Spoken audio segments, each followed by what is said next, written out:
Assalamualaikum warahmatullahi wabarakatuh. Perkenalkan, nama saya Triani Febri Astuti, NIM E2019-11-12, kelas Perbankan Syariah 3.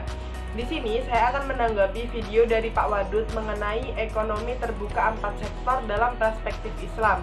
Sebelum kita membahas mengenai bagaimana perspektif Islam mengenai ekonomi 4 sektor ini, alangkah lebih baiknya kita mengetahui tentang apa itu ekonomi 4 sektor.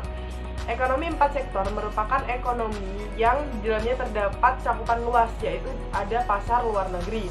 Sebenarnya ekonomi 4 sektor ini tidak jauh berbeda dengan ekonomi 3 sektor, di mana di dalamnya membahas rumah tangga, produksi, dan pemerintah. Akan tetapi dalam ekonomi 4 sektor ini ketambahan satu faktor, yaitu pasar luar negeri.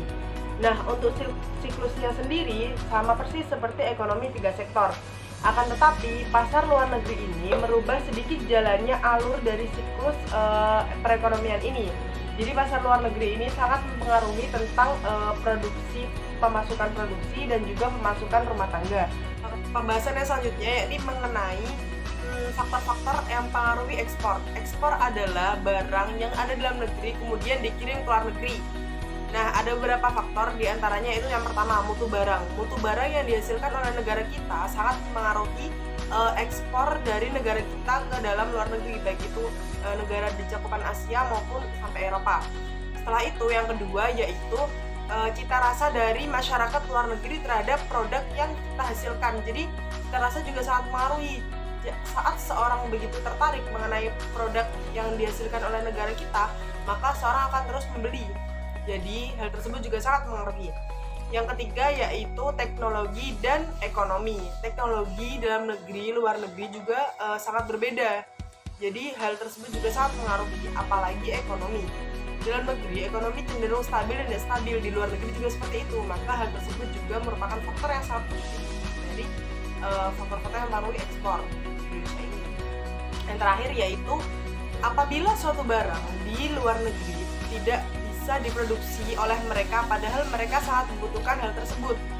Jadi jika di Indonesia dapat memproduksi hal tersebut, maka orang luar negeri tidak akan segan-segan untuk selalu mengambil barang dari dalam Indonesia. Jadi hal tersebut juga mempengaruhi ekspor dari negara kita ke luar negeri. Faktor yang selanjutnya ini faktor yang mempengaruhi impor. Impor merupakan barang yang diambil dari luar negeri ke dalam negeri. Nah, yang pertama ada tingkat pendapatan negara.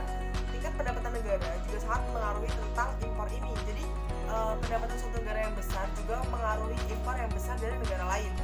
Yang kedua yaitu kemampuan negeri suatu negara dalam memproduksi suatu barang. Jadi jika negara dirasa tidak sanggup untuk memproduksi suatu barang, maka negara tersebut harus mengambil dari negara lain atau mengimpor istilahnya. Yang ketiga cita rasa dari suatu masyarakat. Nah, ini juga penting. Ada juga beberapa barang yang tidak disukai oleh orang luar negeri.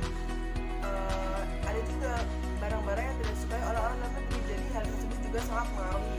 Yang terakhir yaitu inflasi pada suatu negara. Turunnya nilai mata uang dalam suatu negara juga sangat mempengaruhi impor. Jika terdapat inflasi yang sangat besar dalam suatu negara, maka impor ini juga tidak berjalan biasanya. Nah, yang terakhir yakni tentang apa sih perspektif Islam mengenai ekonomi terbuka 4 sektor. Sebenarnya sejak zaman Rasulullah sudah menganjurkan berdagang antar luar negara, bahkan luar pulau. Jadi hal ini itu sangat dianjurkan dari zaman Rasulullah asal sesuai dengan asas Islam. Yang pertama yakni kejujuran serta keadilan, dan yang terakhir